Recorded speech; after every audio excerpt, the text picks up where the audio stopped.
नमस्कार दोस्तों, स्वागत है आपका भाई पढ़ ले के यूट्यूब चैनल पर। तो आपको पता है कि हम यूपीएससी सिविल सर्विसेज एग्जाम के प्रीलिम्स 2026 के लिए लास्ट 12 ईयर के प्रीवियस ईयर क्वेश्चंस को सॉल्व कर रहे हैं। और हम हर दिन 15 क्वेश्चन सॉल्व करते हैं। और हम यहाँ पे सिंपली 15 क्वेश्चंस को सॉल्व करके आगे नहीं बढ़ते, बल्कि हर एक क्वेश्चन का डिटेल्ड एक्सप्लेनेशन देखते हैं। अगर उस पर्टिकुलर क्वेश्चन में कोई इंपॉर्टेंट कीवर्ड है जिससे रिलेटेड हम स्टैटिक का पोर्शन कवर कर सकते हैं, तो हम वो पूरा का पूरा स्टैटिक का पोर्शन भी कवर करते हैं। एंड एंड में हम देखते हैं कुछ सेंट ट्रिक्स। सेंट ट्रिक्स का मतलब और कुछ नहीं है, बल्कि यूपीएससी की लैंग्वेज को समझना है। क्योंकि अगर आप यूपीएससी की लैंग्वेज को समझ गए, तो बहुत सारे क्वेश्चंस में ऐसी स्टेटमेंट्स होगी जिसे आप पहले ही एलिमिनेट कर देंगे। ठीक है, तो उससे आपके लिए आंसर फाइंड करना ज्यादा इजी हो जाएगा। बाकी आपको ये पता होना चाहिए कि ये क्लासेस मंडे टू फ्राइडे होती हैं, और रोज दोपहर 2:05 पर आपको ये वीडियोस अपलोडेड मिल जाती है। अभी तक हमने 2014 से लेके 2019 तक के प्रीवियस ईयर क्वेश्चंस को सॉल्व कर लिया है। एंड आज है डे नंबर 54, जहां हम 2020 के प्रीवियस ईयर पेपर को स्टार्ट करने वाले हैं। क्योंकि आज फर्स्ट डे है एंड हम 15 क्वेश्चन सॉल्व करते हैं, तो आज हम क्वेश्चन नंबर 1 से लेके क्वेश्चन नंबर 15 तक के क्वेश्चंस को कवर करेंगे। ठीक है, तो अब बिना टाइम वेस्ट करे अपनी क्लास की तरफ बढ़ते हैं। बस पेन चेंज कर लेता हूं मैं। देखिए, अगर मेरी स्पीड आपको स्लो लगती है, तो आप वीडियो की स्पीड को बढ़ाकर 1.25 या 1.5 पे भी कर सकते हैं। बाकी अगर किसी ने स्टार्टिंग का पोर्शन स्किप कर दिया हो, तो मैं उसे बता देता हूँ कि आज हम 2020 जो प्रीवियस ईयर पेपर है उसके फर्स्ट 15 क्वेश्चंस को कवर करेंगे, है ना। 2019 का जो प्रीवियस ईयर पेपर है हमने लास्ट क्लास में खत्म कर दिया था। ओके, कल कोई क्लास नहीं हुई थी क्योंकि कल 1 जैन था, तो हॉलीडे थी इस वजह से। तो आज हम कंटिन्यू कर रहे हैं। अब देखिए, पहला जो क्वेश्चन है ना, वो हुआ क्या था जब आधार आया, है ना। आधार आया, आधार एक्ट 2016 के बाद। तो उसके बाद बहुत सारी चीजें जो है वो उसमें चेंजेस देखने को मिल रहे थे, ये सारी चीजें देखने को मिल रही थी। तो उसी बेसिस पे उन्होंने क्वेश्चन बना दिया। ठीक है, अब इसमें बहुत सारी चीजें, और ये वो चीज नहीं है जो आप यूजुअली अपने कंटेंट में पढ़ेंगे या ऐसा कुछ है, नहीं। ये ओवर द इयर्स जो चेंजेस आए हैं उसके ऊपर क्वेश्चन पूछा है। तो हाँ, दिस इज डिफिकल्ट, लेकिन कुछ कॉमन सेंस है, आप 50-50 तक पहुंच सकते हो। वो कॉमन सेंस क्या है, मैं आपको 15 सेकंड्स के बाद बताऊंगा। क्योंकि आपको पता है 15 सेकंड्स में आपको देता हूँ ताकि आप स्टेटमेंट्स को पढ़ लो और उसके बाद मैं आपको समझाता हूँ। ठीक है, तो 15 सेकंड्स है आपके पास, आप इसे पढ़ ले और उसके बाद मैं आपको समझाता हूँ क्या सही है क्या गलत है।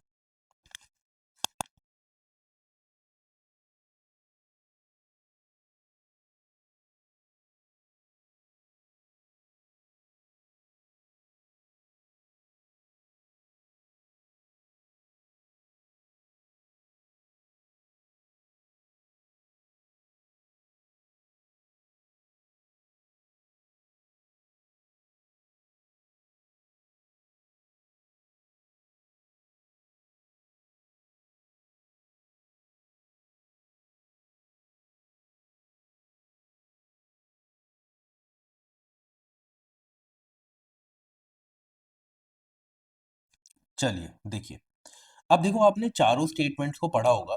तो सबसे पहले जो मैंने भी जैसे ही क्वेश्चंस पढ़े, तो मेरे को सबसे पहले जो स्टेटमेंट खटकी कि ये तो नहीं हो सकता, आई गेस, है ना। जैसे कि थर्ड जो स्टेटमेंट है यहाँ पे बोला गया, Aadhaar is mandatory for obtaining insurance product.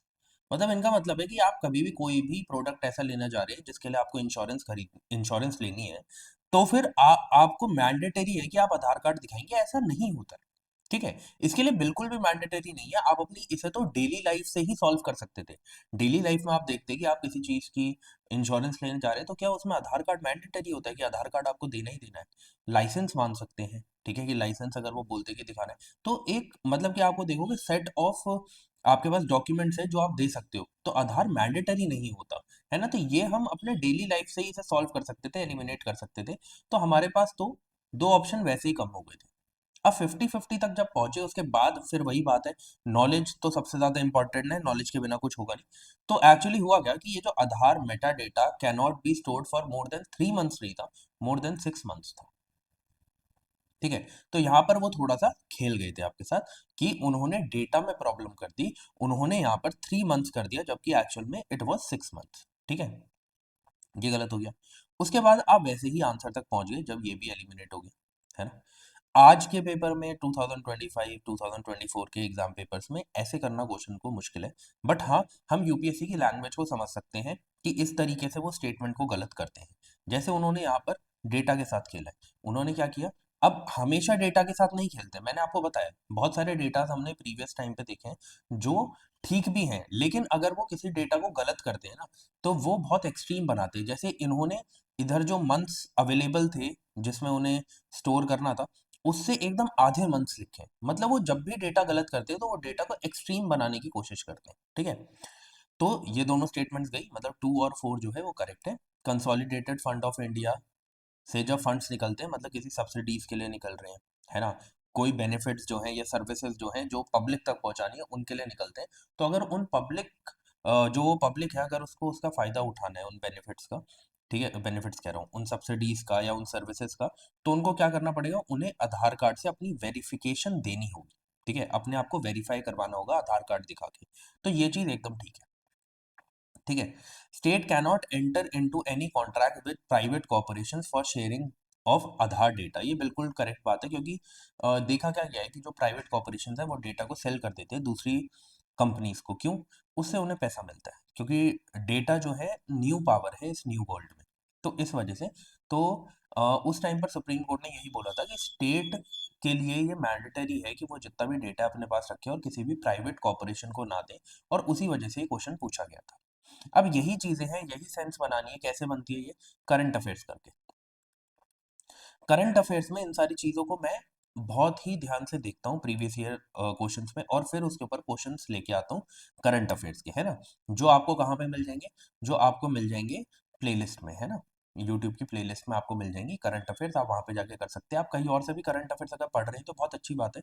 आप क्या कर सकते हैं, वहां पे जाके क्वेश्चन प्रैक्टिस कर सकते हैं ना, क्योंकि मैं वहां पे मिनिमम 100 क्वेश्चन करवाता हूँ हर मंथ के, ठीक है। आगे बढ़ते हैं, ठीक है। अब ये क्वेश्चन है, इस क्वेश्चन को बहुत सारी तरीकों से पूछा जा सकता है। अभी आपको दूंगा टाइम में क्वेश्चन सॉल्व करने के लिए, पर मैं एक चीज बता देता हूँ आपको कि राज्यसभा के पास लोकसभा और राज्यसभा के पास कौन सी इक्वल पावर है, ये क्वेश्चन पूछ लिया। क्वेश्चन ऐसा भी पूछा जा सकता है कि राज्यसभा के पास वो कौन सी पावर्स है जो लोकसभा से ज्यादा है, और वो भी पूछा जा सकता है कि लोकसभा के पास पावर कौन सी है वो जो राज्यसभा से ज्यादा है। यहाँ पे इक्वल क्वेश्चन पूछा है। आगे आने वाले टाइम में, आगे आने वाले सालों में आपसे इसका एकदम उल्टा क्वेश्चन भी पूछा जा सकता है ना, कि राज्यसभा के पास कौन सी पावर्स है जो लोकसभा के पास नहीं है, लोकसभा के पास कौन सी पावर्स है जो राज्यसभा के सब पास नहीं है। तो ये सारी चीजें मैंने आगे ऐड करी है, हम देखेंगे, ताकि आगे आने वाले सालों में के जो क्वेश्चंस हैं उन्हें भी हम टारगेट कर पाए। ओके, तो 15 सेकेंड्स आपके पास, आप एक बार पढ़ लें चारों स्टेटमेंट्स को, थोड़ा सोच लो क्या सही है क्या गलत है, फिर मैं आपको बताता हूँ क्या राइट आंसर।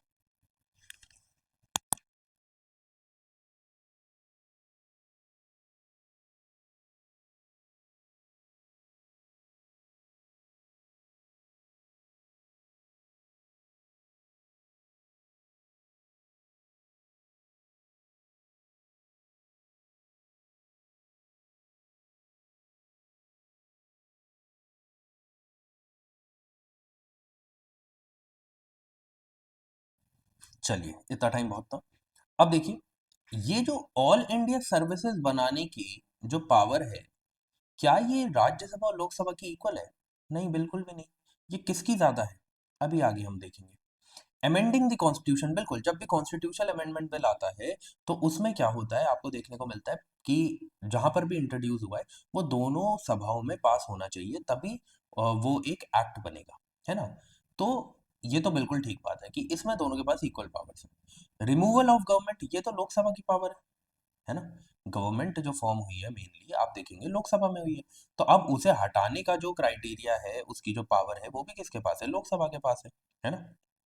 बहुत सारे मोशंस लाए जाते हैं वहां पे, ऐसे ही कट मोशंस की किसी के पास पावर है, ऑब्वियसली लोकसभा के पास पावर है। अब देखो जरा, यहाँ पर मैंने आपके लिए ऐड कर दिया है कि क्या क्या पावर्स किसके पास ज्यादा है। सबसे पहले इक्वल पावर्स कहाँ पे, सबसे पहली चीज कॉन्स्टिट्यूशनल अमेंडमेंट में जो क्या है आर्टिकल 368, दोनों जो हाउसेज है उसमें स्पेशल मेजोरिटी से बिल को पास करना हो। इलेक्शन हो या इम्पीचमेंट हो प्रेसिडेंट की, उसमें भी दोनों के पास इक्वल पावर है। वाइस प्रेसिडेंट का इलेक्शन हो या उनका रिमूवल हो, उसमें भी इक्वल पावर्स है। प्रेसिडेंशियल ऑर्डिनेंस, आपको पता है 6 महीने के लिए प्रेसिडेंट जो है किसी भी ऑर्डिनेंस को निकाल सकता है, बट उसको वापस एक एक्ट बनाने के लिए अप्रूव करना पड़ेगा दोनों हाउसेस को, तो उसमें भी दोनों के पास इक्वल पावर है। इमरजेंसी हो, अगर कभी भी अप्रूव करना हो कि इमरजेंसी लगनी चाहिए देश में किसी भी टाइप की हो, तो उसमें भी इक्वल पावर्स है। अगर आपको हायर जुडिशरी या इलेक्शन कमिश्नर या क्या जो है उसको रिमूव करना हो, उसमें भी इक्वल पावर है दोनों के पास। ऑर्डिनरी बिल हो या फाइनेंशियल बिल हो, उसमें भी इक्वल पावर है, बट जो मनी बिल है उसकी ज्यादा पावर किसके पास है? लोकसभा के पास है।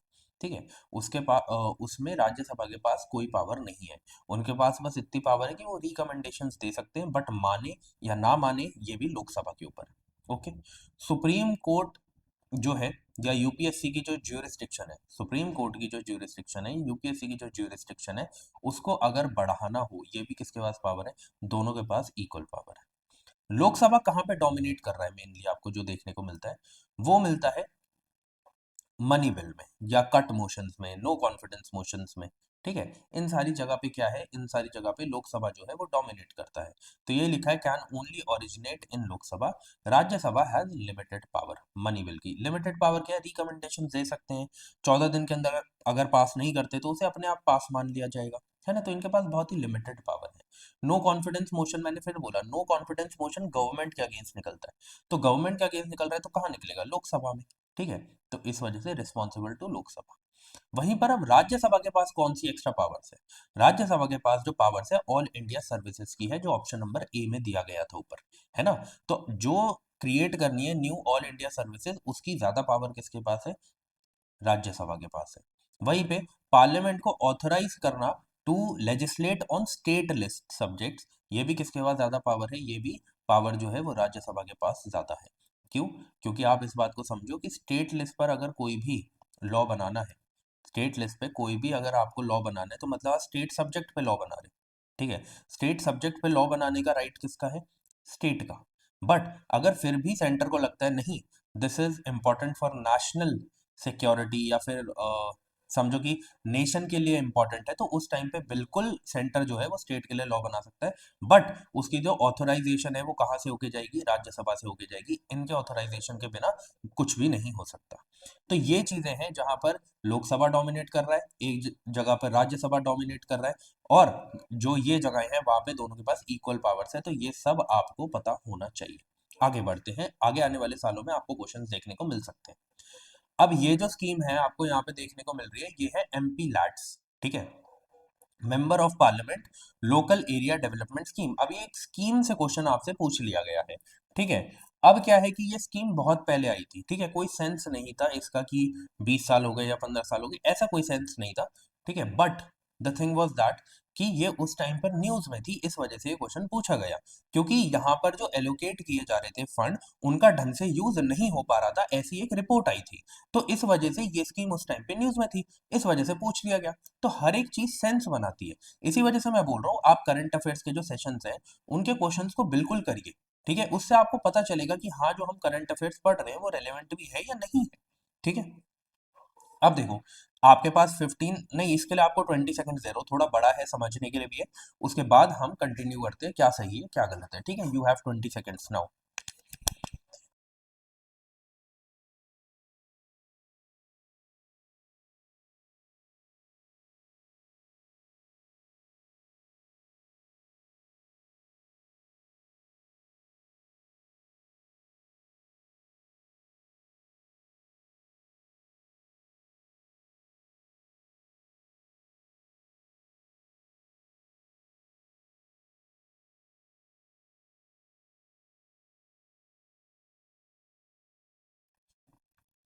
चलिए, इतना टाइम बहुत था। अब देखिए बोला गया एमपी लैड्स जो है उसके जो फंड्स है must be used to create durable assets like physical infrastructure for health education etcetera. बिल्कुल एकदम सही बात है। ठीक है, इसी का इसी के लिए था ये, फिजिकल इंफ्रास्ट्रक्चर के लिए ये स्कीम आई थी कि जो भी एमपीज हैं वो अपने क्षेत्र में ऐसा काम करवा सकते हैं जो भी वहां के लिए इंपॉर्टेंट है। ठीक है, फिर बोला गया a specified portion of each MP's fund must be benefit must benefit SC and ST population, ये भी एकदम करेक्ट है। ठीक है। MP LADS funds are sanctioned on yearly basis, क्या ईयरली बेसिस पे किए जाते थे? बिल्कुल। And the unused funds can not be carried forward, ऐसा नहीं है। यही तो प्रॉब्लम हो रही थी कि फंड जमा होता जा रहा था, क्या हो रहा था कि उसका ढंग से यूज नहीं हो रहा था, तो ईयर ऑन ईयर बेसिस वो आगे बढ़ता जा रहा था फंड, और बहुत बड़ा फंड क्रिएट होता जा रहा था और उसका यूज नहीं हो पा रहा था। ठीक है। तो यही बोला गया है कि जो अनयूज्ड फंड्स है ना, वो अगले साल जो है वो कैरी फॉरवर्ड हो जाते हैं। ठीक है। यही बात यहाँ पे करी गई थी, तो ये स्टेटमेंट गलत थी। The district authority must inspect at least 10%। अब मैं आपसे कहता हूँ ना कि जो लोग आके कुछ भी बोल देते हैं कि डेटा जो है वो गलत दिया होता है और ऐसी सारी चीजें, ऐसा नहीं होता यार। देखो, यहाँ पे डेटा एकदम करेक्ट है, यहाँ पे डेटा गलत नहीं है। मैं आपसे वही कह रहा हूँ कि जो चीज गलत होती है ना 100%, वही मैं आपको बताऊंगा कि वो गलत होती है। अब ऐसा नहीं है मैंने 100 क्वेश्चन में से 15 क्वेश्चन निकाल के बोल दिया देखो यहाँ डेटा गलत है, देखो यहाँ पे ये गलत है वो गलत है, नहीं। जहां पर जो चीज 100% होगी, 90 से 100% होगी, ठीक है, 90% से लेकर 100% तक वो चीज एप्लीकेबल होगी, वही चीजें मैं आपको बताऊंगा। अब ऊपर वाले क्वेश्चन में आपने देखा डेटा डेटा गलत दिया था, यहाँ पे क्या डेटा गलत दिया? नहीं दिया। तो फिर क्यों मानना है अगर कोई भी बोले कि डेटा गलत दिया गया? समझे इस चीज को? बहुत सारी जगह मैंने प्रीवियस ईयर पेपर में भी आपको दिखाया कि डेटा ठीक दिए गए हैं। ऐसा नहीं है कि हर जगह डेटा गलत है। तो आप प्लीज किसी की भी बात ऐसे आंख बंद करके मत मानिएगा। ठीक है। अब ऐसे ही है, the district authority must inspect at least 10% of all the works under implementation every year. बिल्कुल ठीक बात है कि डिस्ट्रिक्ट अथॉरिटी जो है वो 10% जो भी काम हुआ है उसको इंस्पेक्ट करेंगे। ठीक है। तो ये चीज एकदम ठीक है, 1, 2 एंड 4 करेक्ट है। अब जरा इधर आ जाओ, थोड़ा एमपी लैड्स के बारे में और देख लो। सबसे पहले ये इंपॉर्टेंट है जो मैं आपको बताने वाला था, फर्स्ट स्टेटमेंट में दिया था ना कि फिजिकल इंफ्रास्ट्रक्चर बना सकते हैं। बिल्कुल, रोड्स हो गए, ब्रिजेस हो गए, ड्रिंकिंग वाटर हो गया, हेल्थ केयर सेंटर्स हो गए, स्कूल्स हो गए, कम्युनिटी हॉल्स हो गए, रेन वाटर हार्वेस्टिंग हो गई, ये सारी चीजें करी जा सकती हैं। क्या अलाउड नहीं है? कोई इंडिविजुअल को आप बेनिफिट दे रहे हैं या मूवेबल या नॉन मूवेबल एसेट्स बना रहे हैं, ठीक है, ये सब काम इससे नहीं करेंगे। मतलब कि आप ये नहीं कर सकते कि आपने ये चीज इसलिए बना दी क्योंकि ये आगे जाके रेवेन्यू जनरेट करेगी, वो काम नहीं करने हैं। आपको एसेट नहीं बनाने हैं, आपको वो काम करने हैं जो पब्लिक के लिए इंपॉर्टेंट है, जो पब्लिक को बेनिफिट करे। ठीक है, वो स्टेट को बेनिफिट ना करे, वो पब्लिक को बेनिफिट करे। ठीक है। ये सारी चीजें, बाकी यहाँ पे मैंने लिखा जैसे सेकंड स्टेटमेंट थी कि एस टी एस सी को बेनिफिट करवाना है एक्स्ट्रा, उसमें जो फंड्स हैं वो उनके लिए यूज होंगे। बिल्कुल, उनमें से जो 15% है वो एससी के लिए होंगे एंड 7.5% जो है वो एसटी एरियाज के लिए होंगे। ये बात भी एकदम करेक्ट है। ऐसी ही बहुत सारी चीजें हैं इससे रिलेटेड, जो एमपी लैट स्कीम से रिलेटेड आप पढ़ सकते हो। मेन मेन जो चीजें हैं वो मैं आपको बता चुका हूँ। ठीक है। यहाँ पे लिखा है कि 5 करोड़ रुपए एनुअली जाते हैं। ठीक है, कैसे जाते हैं? एनुअली। ठीक है, 5 ईयरली नहीं, 6 मंथ्स नहीं, 2 ईयरली नहीं, एनुअली, हर एक साल में 5 करोड़ रुपए मिलते हैं। अगर ये यूज किए जाएंगे तो ठीक है, नहीं किए जाएंगे तो ये आगे बढ़ जाएंगे। बट ऐसा मतलब रिकमेंडेशन दी गई कि इसको आप लैप्सेबल बनाओ, तभी इन फंड्स का यूज करेंगे वो। ठीक है, कि अगर आपने ऐसा कर दिया कि ये 5 करोड़ फंड एक साल के लिए आपको नहीं यूज करना है, और उसके बाद आप क्या करेंगे कि अगर 5 करोड़ रुपए यूज नहीं हो रहे तो वो लैप्स हो जाएंगे, फिर से नए 5 करोड़ मिलेंगे। ठीक है, और जो इसमें बचे हुए पैसे थे वो वापस चले जाएंगे। ठीक है। तो ऐसे आप करेंगे तो मतलब ये रिकमेंडेशंस दी गई थी, इसीलिए उस टाइम पर बहुत ज्यादा चर्चाओं में था ये स्कीम जो है, इस वजह से ये क्वेश्चन आया था। ओके, आगे बढ़ते हैं। अब देखिए, Which one of the following categories of fundamental rights incorporates protection against untouchability? Untouchability अगर आपको आर्टिकल नंबर अगर याद होगा ना तो आप इस क्वेश्चन को आराम से सॉल्व कर लेंगे। ठीक है, तो ऐसा नहीं है कि वन वर्ड क्वेश्चन नहीं आते, वन वर्ड भी आते हैं, तो इस बात को भी याद रखना। ऐसे क्वेश्चंस भी आ सकते हैं, है ना। बहुत सारे लोग सोचते हैं कि वो स्टेटमेंट ही स्टेटमेंट आ रही है। जो नए नए स्टूडेंट्स हैं उनकी बात करो, जो पहले से 2 साल 3 साल से तैयारी करें, उन्हें तो पता है कैसे क्वेश्चन आते हैं कैसे नहीं आते। बट जो नए बच्चे उन्हें नहीं पता होता है। ठीक है, तो याद रखना वन वर्ड क्वेश्चन भी आते हैं और 2025 में भी देखेगा। ठीक है, तो ऐसा नहीं है कि पहले ही आ रहे हैं, 2020 तक तो पहुंच गए हैं, 5 साल ही तो है बस। ठीक है, वो भी हम कवर कर लेंगे, तब आपको वो भी समझ में आ जाएगा। अब देखिए यहाँ पे, तो इसको समझने के लिए चलो ठीक है, मैं आपको पहले 10 सेकंड दे रहा हूँ, आप एक बार सोच लो, उसके बाद मैं बताता हूँ क्या सही है क्या गलत है।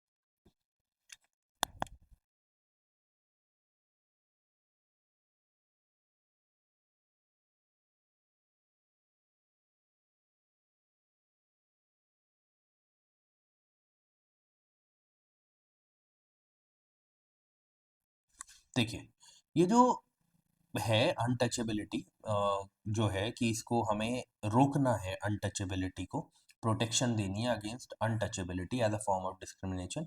ये राइट टू इक्वालिटी में है, आर्टिकल नंबर 17 है। और आपको पता है आर्टिकल नंबर 14 से लेकर आर्टिकल नंबर 18 तक किस में आते हैं, राइट टू इक्वालिटी। मैंने आगे ऐड किया हुआ है।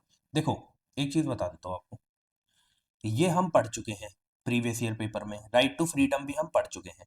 आर्टिकल 32 आगे आने वाले क्वेश्चन में आ जाएगा, ठीक है। राइट टू कॉन्स्टिट्यूशनल रेमेडीज जो है आगे आने वाले पेपर्स में आ जाएगा, तो हम वहां पे उसे कवर कर लेंगे। आज हम राइट टू इक्वालिटी देख लेते हैं, है ना, क्योंकि ये दो कर चुके हैं। ये इसमें रिट ज्यूरिसडिक्शन जो वगैरह है उससे रिलेटेड क्वेश्चन जब आएगा तो मैं आर्टिकल 32 पूरा करवा दूंगा, ठीक है। अभी इसे देखते हैं राइट टू इक्वालिटी को। देखो, आर्टिकल नंबर 14 से स्टार्ट हो रहा है, आर्टिकल नंबर 18 तक जा रहा है। आर्टिकल नंबर 17 जो है वो एबॉलिशन ऑफ अनटचेबिलिटी है। ये चीज मैं आपको अभी ऊपर बता चुका हूँ। अब थोड़ा सा इसे और डीप में पढ़ लेते हैं। देखो, 14 से स्टार्ट हो रहा है। 14 में क्या लिखा है, आर्टिकल नंबर 14 में आपको हर एक आर्टिकल याद होना चाहिए जो फंडामेंटल राइट्स का है, डीपीएसपी का है, और फंडामेंटल ड्यूटीज आपको पता होनी चाहिए। ये तीन चीजें आपको पढ़नी है, क्योंकि इससे 2 से 3 क्वेश्चन आते ही आते हैं हर साल, ठीक है। 2 से 3 क्वेश्चन आपको देखने को ही मिलेंगे घुमा फिरा के इधर उधर से, तो आपको ये पढ़ने ही है। ओके, लक्ष्मीकांत जब भी उठाओ सबसे पहले इन्हें ही पढ़ लो आप, क्योंकि यहां से क्वेश्चन आने हैं। तो 14 में लिखा है equality before law and equal protection of loss, इसके बारे में बात करी गई है। यहीं पे इक्वालिटी बिफोर लॉ क्या है, equality protection, equal protection of loss क्या है, वो यहाँ पे लिखा हुआ है, ठीक है। आर्टिकल नंबर 15 में आओगे, यहाँ पे लिखा है प्रोहिबिशन ऑफ डिस्क्रिमिनेशन। अब डिस्क्रिमिनेशन कौन से बेसिस पे, चाहे वो रिलीजन के बेसिस पे हो, चाहे वो रेस के बेसिस में हो, चाहे वो कास्ट के बेस में हो, चाहे वो सेक्स के बेस में हो, चाहे वो प्लेस ऑफ बर्थ के बेसिस पे हो, आप इन बेसिस पे डिस्क्रिमिनेशन नहीं कर सकते हैं, ठीक है। उसके बाद 16 में आता है equality of opportunity in public employment, ठीक है। बट आप क्या बोल रहे हैं इसमें कि आपको इक्वालिटी प्रोवाइड करनी है, और आप पब्लिक एम्प्लॉयमेंट देते टाइम प्रोहिबिट डिस्क्रिमिनेशन नहीं कर सकते, किन चीजों में, चाहे वो रिलीजन के बेसिस पे हो, race, caste, sex, descent, place of birth and resident, इसके बेसिस पे आप पब्लिक एम्प्लॉयमेंट जो है उसकी अपॉर्चुनिटी का खनन नहीं कर सकते, उनके बेसिस पर उनकी मतलब कि इन बेसिस पर डिस्क्रिमिनेशन नहीं कर सकते पब्लिक एम्प्लॉयमेंट देते समय, ठीक है। बट ऐसा नहीं है कि अ, अगर ऐसा मतलब कि ऐसा नहीं है कि फिर गवर्नमेंट लॉ नहीं बना सकती बैकवर्ड क्लासेस को सपोर्ट करने के लिए, वो बना सकती है। इसलिए इसमें बोला गया है कि इसमें रिजर्वेशन अलाउ करी गई है 16(4) और 16(4)(a) के तहत, ठीक है। तो बिल्कुल religion, race, caste, sex, descent, place of birth और रेजिडेंस के तहत आप डिस्क्रिमिनेशन नहीं कर सकते इन सारी चीजों को देखकर पब्लिक एम्प्लॉयमेंट में।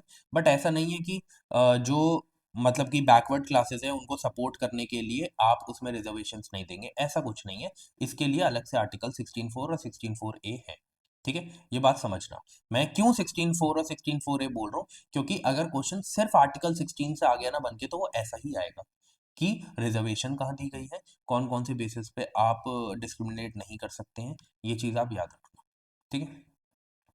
एबॉलिशन ऑफ अनटचेबिलिटी की बात करते हैं, जिसके ऊपर अभी क्वेश्चन पूछा गया था। तो उसमें क्या बोला जाता है कि एबॉलिशेस अनटचेबिलिटी इन ऑल फॉर्म्स। किसी भी फॉर्म में अगर किसी को भी ऐसा फील होता है कि मुझे अनटचेबल की तरह ट्रीट किया जा रहा है, तो वो क्या कर सकता है, वो अपने फंडामेंटल राइट्स को बचाने के लिए कंप्लेंट कर सकता है, ठीक है। And it is a punishable offence, ठीक है। ये क्यों किया गया, ताकि सोशल इक्वालिटी एंड जस्टिस को प्रमोट किया जा सके। हिस्ट्री में आप पढ़ते हो, मॉडर्न हिस्ट्री में किस तरीके से डिस्क्रिमिनेट किया जाता था तब, ठीक है। ऐसा नहीं है कि आज नहीं किया जाता, आज भी किया जाता है, ओके। बट आपने जब बुक्स में पढ़ा होगा हिस्ट्री में, तो आपको समझ में आया होगा ज्यादा अच्छे से। अब देखो जरा, एबॉलिशन ऑफ टाइटल्स की बात करें, मतलब जैसे आप देखते हो ना, पहले बहुत सारे जितने भी ये गवर्नर जनरल थे, इनके नाम के आगे लगता था लॉर्ड, ठीक है, सर, ये सारे जो हैं, ये सारे टाइटल्स जो हैं वो हटा दिए गए। बोला गया है कि स्टेट जो है prohibits the state from conferring titles, कि ऐसे जितने भी ये टाइटल्स हैं, ये सारे आप टाइटल्स यूज नहीं कर सकते। बट उसमें एक्सेप्शंस हैं कि मिलिट्री टाइटल्स है जैसे लेफ्टिनेंट, ये कर्नल, ये आप लगा सकते हैं। एकेडमिक है जैसे डॉक्टर हो गए, है ना।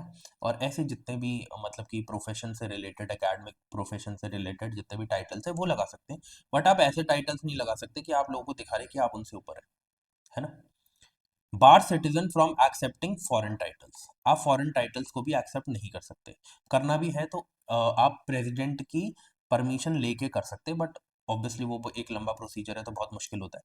बट मेनली जो यहाँ पे लिखा गया आर्टिकल नंबर 18 में कि आप कोई भी फॉरेन टाइटल्स को भी एक्सेप्ट नहीं कर सकते। कि आपको वो बोल दें कि आपके नाम के आगे लॉर्ड लगेगा, आपके नाम के आगे सर लगेगा, आप कहेंगे मैंने इंडिया में नहीं लगाया, मुझे तो वहां मिला था, ऐसा नहीं है। आप इंडिया में घुसे वो खत्म। ओके, आगे बढ़ते हैं।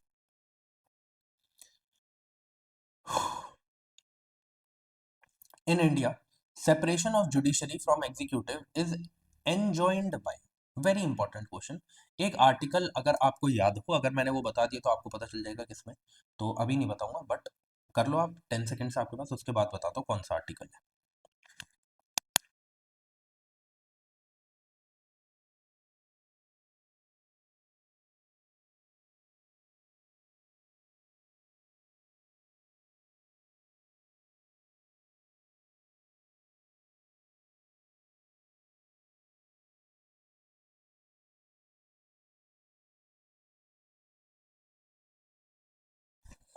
चलिए, अब देखिए separation of judiciary from executive, ये जो चीज लिखी गई है ये कहाँ पे लिखी गई है, आर्टिकल नंबर 50 में। आर्टिकल नंबर 50 में, फिफ्थ, अरे यार 51 लिख रहा हूँ, दिमाग में वही आ रहा है कि अगला वो बोलना है, वही लिख दिया, आर्टिकल नंबर 50 में। आर्टिकल नंबर 51 में क्या लिखा गया है कि इंटरनेशनल पीस के ऊपर बात करनी है, उससे रिलेटेड लॉज बनाने हैं, ठीक है। वो आर्टिकल नंबर 51 है, उससे भी रिलेटेड क्वेश्चन आया था इसलिए मेरे को याद आ गया, इसलिए मैंने बता दिया 50। ठीक है, तो ये कौन सा है, डीपीएसपी। अब थोड़ा सा इसके बारे में देख लेते हैं। आर्टिकल नंबर जो 50 है उसमें क्या लिखा गया कि it mandates that state shall take steps to separate judiciary from executive in public services. जैसे आपने देखा था एनजेएसी आया था, उसमें क्या बोला गया था कि एग्जीक्यूटिव भी पार्ट बनेगा इस प्रोसेस का जिसमें जो जजेस हैं उनके अपॉइंटमेंट से रिलेटेड बातें करी गई थी या की जाएगी। ठीक है, तो उसको क्या कर दिया, उसको खारिज कर दिया था। जुडिशियल रिव्यू के तहत बोल दिया गया था कि ये जो है ये जुडिशरी और एग्जीक्यूटिव को सेपरेट करने का काम नहीं कर रहा है। ठीक है, तो फिर भी बोला कि बेसिक डॉक्ट्रीन से रिलेट किया इसे, आर्टिकल नंबर 50 को, फिर बेसिक डॉक्ट्रीन के तहत ये बोला गया कि नहीं इसको खारिज किया जाता है, स्ट्रक डाउन कर दिया गया था इसे। ठीक है, एनजेसी को, aiming to ensure judicial independence and prevent executive interference in judicial functions. Executive को दूर रखना है जुडिशरी से, उनका कोई भी लेना देना नहीं होना चाहिए। बट डायरेक्टली आप ऐसा कर सकते हैं, बट इनडायरेक्टली क्या ऐसा हो रहा है, this is the question. Okay, वो आप सबको पता है हो रहा है नहीं हो रहा। अब देखिए जरा, ये क्वेश्चन आया था कि अलोंग विद बजट, जो फाइनेंस मिनिस्टर जो हैं, जो बजट एनुअल फाइनेंशियल स्टेटमेंट्स सामने लेके आते हैं, उनके साथ एक ये आता है the macro economic framework statement. इस डॉक्यूमेंट को जो प्रेजेंट किया जाता है, ये किस मैंडेट के अंडर प्रेजेंट किया जाता है, ये क्वेश्चन पूछा गया था। ठीक है, तो फिर से आपके पास 15 सेकंड है, सोच लो समझ लो, फिर मैं आपको बताता हूँ क्या सही है क्या गलत है।